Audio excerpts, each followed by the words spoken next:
تو جانے کے بہت سے لوگ کہتے ہیں بھی کیسے ہو سکتا ہے کہ ایک آدمی اتنے عرصے زندہ رہ جائے. ابھی یہاں تک 20ویں صدی یعنی عیسوی میں ہندوستان کے ایک بہت بڑے سادھو کا تذکرہ کیا گیا تھا کہ اس کے متعلق لوگ کہتے تھے کہ جب سے ہم ہیں اس کو اسے بوڑھا ہی دیکھ رہے ہیں. تو اس سے پوچھا کہ آپ کتنے برس کے ہیں؟ تو اس آدمی نے کہا میں 500 برس کا ہوں. تو باقاعدہ اس زمانے میں اتنا ایڈوانس نہیں تھا, ڈی این اے وغیرہ کرنا تو آسان نہیں تھا. تو انہوں نے ڈاکٹر کو بلایا, کہا کہ اس کی ہڈی کا سائز اور اس کے جو جسم کے ہم نے جتنے بھی خلیے لیے ہیں یہ ہے تو کئی سو سال کا. یہ نہیں ہم کہہ سکتے کہ 500 سال ہی کا ہے. ہندو سادھو 500 سال کا ہو جائے تو مسلمان مان لیں, اور حجت خدا 1100 سال کا ہو جائے تو انہیں موت پڑنے لگ جائے. پتہ نہیں میرے جملے پہنچ رہے ہیں. حجت خدا کا کیوں؟ کیونکہ اہل بیت سے ہیں. بغض علی کئی چیزیں منوانے سے انسان کو روک لیتا ہے. میرے جملے پہنچ رہے ہیں.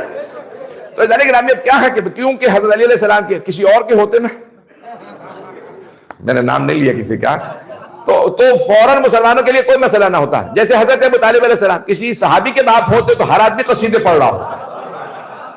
حضرت ابو طالب کا ایک ہی جرم ہے, وہ علی کے بابا. تو بغض علی ابن ابی طالب علیہ السلام کا وہ سارا کا سارا جناب ابو طالب سے نکالا گیا. حضرت خدیجہ کا بھی کیا جرم تھا کہ بھئی علی داماد ہے. پتہ نہیں لوگ پہنچ رہے نہیں.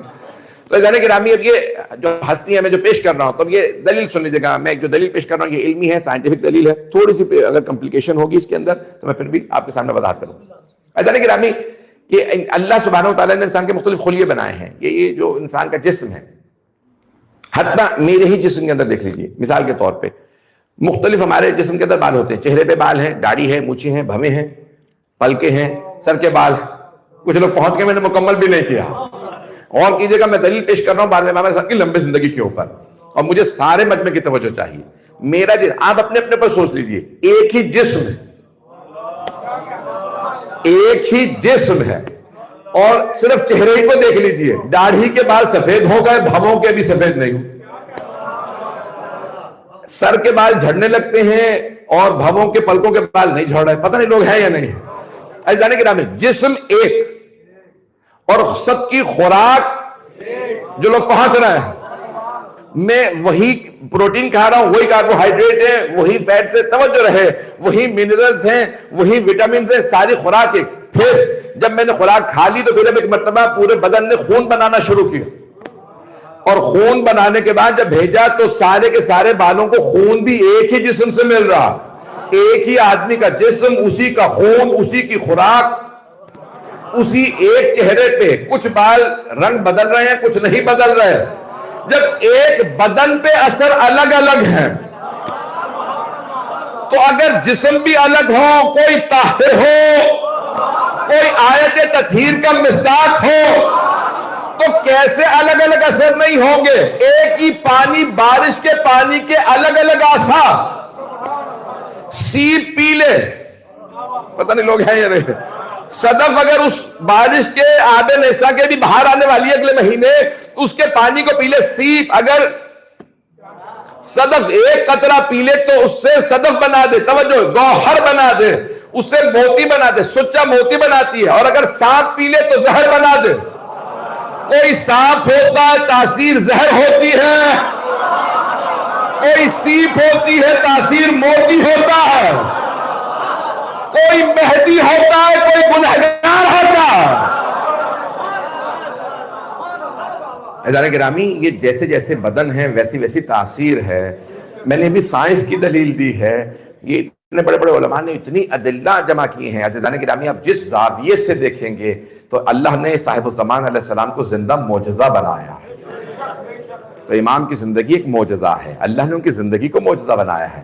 اور نویں امام علیہ السلام سے پوچھا گیا کہ بھئی آپ کو بچپنے میں اللہ نے امامت کیسے دے دی؟ اب 12ویں امام علیہ السلام 5 برس کے سن میں ان کی امامت. لوگ پہنچ رہے کم سنی میں امامت. تو اب سب سے پہلے جو ائمہ اہل بیت ہیں, ویسے شیعہ عقیدہ تو یہ ہے کہ امام بنتے نہیں ہیں, پیدا ہی امام ہوتے ہیں, آتے ہی امام.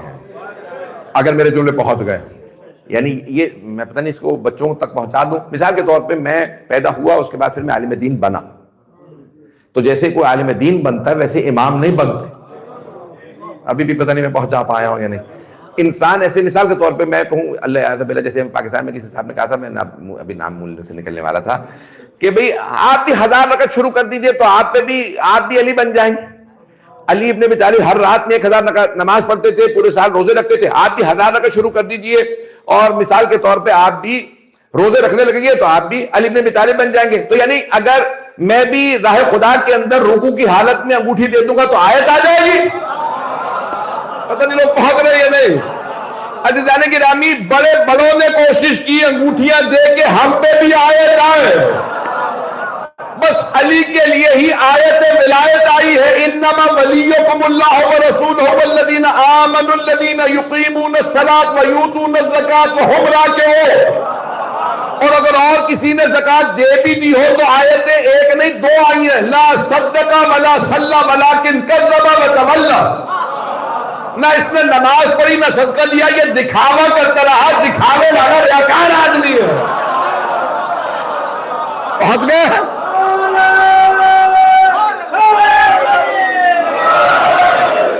لیکن کذب وتولی، یہ تو جھوٹا بھی ہے، ریاکار بھی ہے، نہ نمازیں پڑھتا ہے۔ عزیزان گرامی، یہ جو آج تصور کر لیا گیا کہ آپ ایسے ہو جائیں گے تو آپ بھی ویسے بن جائیں، تو آپ کر کے دکھا دیجیے۔ عزیزان گرامی، میرا چیلنج ہے کہ یہ جو بہت سے افراد صرف اس سے اہل بیت علیہ السلام سے لوگوں کو دور رکھنے کے لیے ساری توجیہات کر رہے ہیں، میرے اگر جملے سخت ہو تو بہت معذرت، لیکن مجھے بھی بات کو آگے بڑھانا ہے۔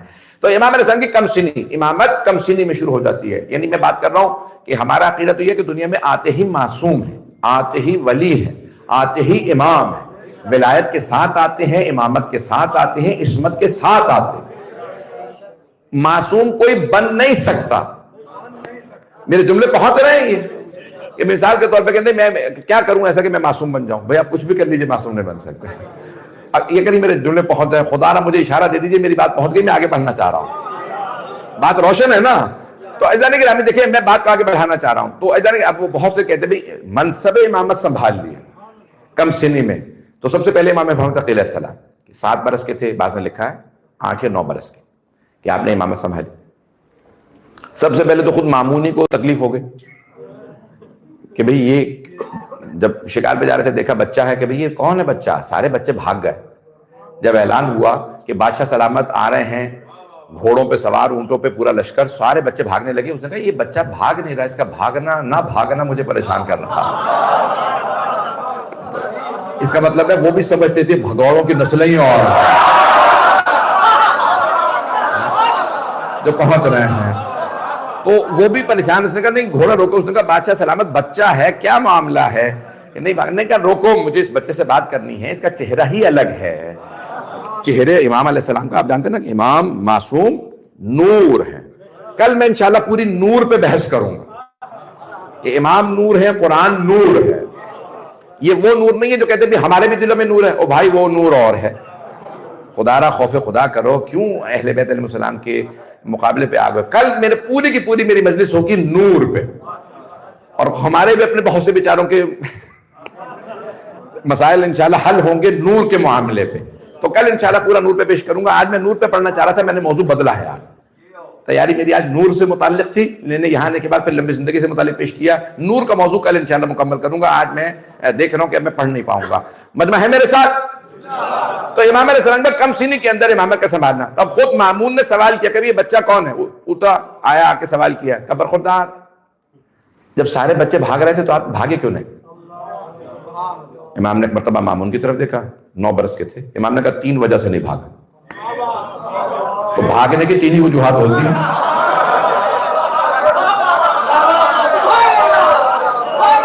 چلتے رہیے گا۔ ایک تو وہ پریشان کہ بچہ بھاگا نہیں، اوپر سے نہ بھاگنے کی بھی 3 وجوہات اتنے کم سنے کے اندر۔ اب وہ بیٹھ گیا زمین پہ، کہا کہ بتائیے کیوں نہیں بھاگے؟ 3 وجوہات کیا ہیں؟ کہا پہلے میرے یہاں کھڑے ہونے سے تیرا راستہ نہیں روک رہا ہوں۔ اللہ اکبر، یہ امام کی عظمت۔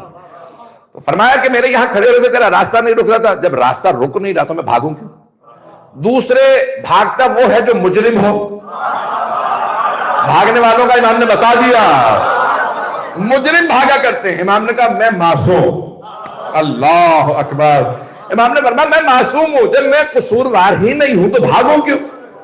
معصوم نہیں بھاگا کرتے۔ کہا تیسری وجہ یہ ہے کہ مجھے تجھ سے حسن ظن، اب جملہ سنیے گا امام معصوم علیہ السلام کا. امام نے اس کو ایسا تماچا مارا ہے کم سنی میں کہ اس کی روح کانپ گئی. امام نے کہا مجھے تجھ سے حسن ظن تھا کہ تو معصوموں کا خون نہیں بہاتا ہوگا, کہیں تو نے ایسا تو نہیں کیا. جو لوگ پہنچ گئے ہیں, لیکن وہ 8ویں امام کا قاتل تھا.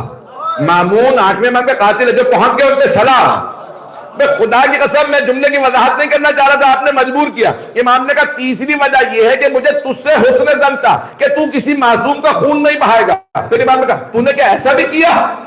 ایک مرتبہ کانپنے لگا. کہا کس کے بیٹے ہیں؟ کہا میں علی ابن موسیٰ رضا کا بیٹا ہوں.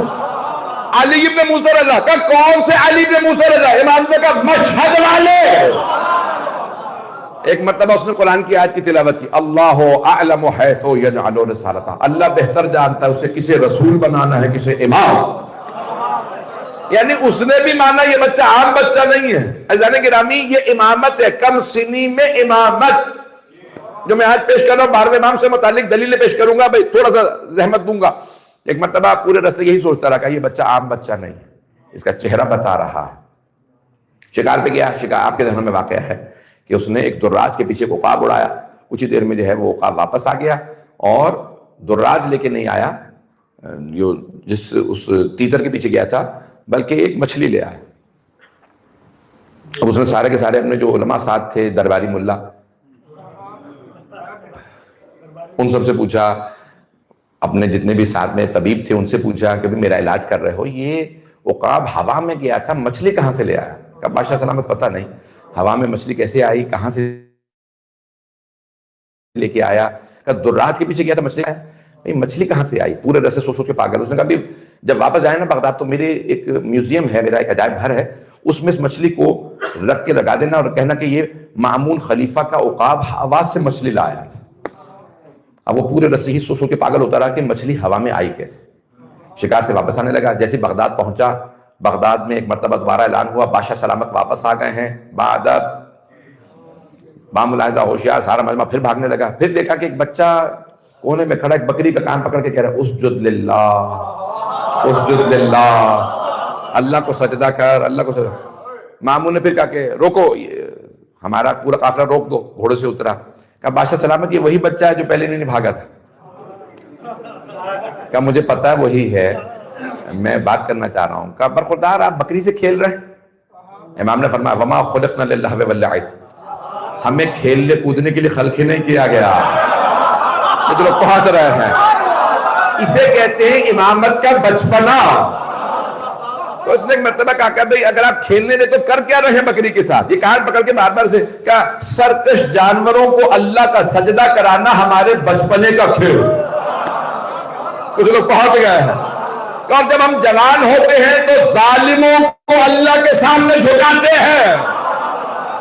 امام نے اسے وارننگ دی تھی کہ تجھے, تو اس کی روح پھر کام گئی. اس نے فوراً جیب میں ہاتھ ڈالا, مچھلی نکالی, خاموشی. آپ جانتے ہیں پرانے لوگ, اب تو پتہ نہیں یہاں کویت میں لوگ کھیلتے نہیں, بچوں کو سے نا بتاؤ میری مٹھی میں بند کیا ہے, چلیں 2-4 لوگوں کو تو بتائیے. تو اس نے نا فوراً جیب میں ہاتھ ڈالا, مچھلی نکالی, چھپا کے اس نے کہا بتائیے میری مٹھی میں بند کیا ہے. امامت کو جلال آیا. امام نے ایک مرتبہ مامون کے چہرے کی طرف دیکھا, کہا کہ بادشاہ شکار پہ جاتے ہیں اور ان کے طبیب انہیں بتاتے ہیں کہ سکون شکار میں ملے گا. پتہ نہیں لوگ ہیں یا نہیں, یہی ہوا تھا اس کے ساتھ. کہا کہ جب طبیب بتاتے ہیں بادشاہوں کو کہ سکون ملے گا شکار میں, تو بادشاہ شکاروں پہ جاتے ہیں اور ایک مرتبہ اپنے اوقات کو دراج کے پیچھے اڑا دیتے ہیں. اور اللہ سبحانہ و تعالیٰ اپنے دریاؤں کے اندر بھنور چلاتا, چھوٹی مچھلیاں تاب نہ لاتے ہوئے پانی سے ہوا میں اڑ جاتی ہیں. اوقات جب مچھلی دیکھتے ہیں تو دراج کو چھوڑ کے مچھلی لے آتے ہیں. بادشاہ پریشان ہو جاتے ہیں اور آ کے ذریت رسول خدا کا امتحان لیتے ہیں.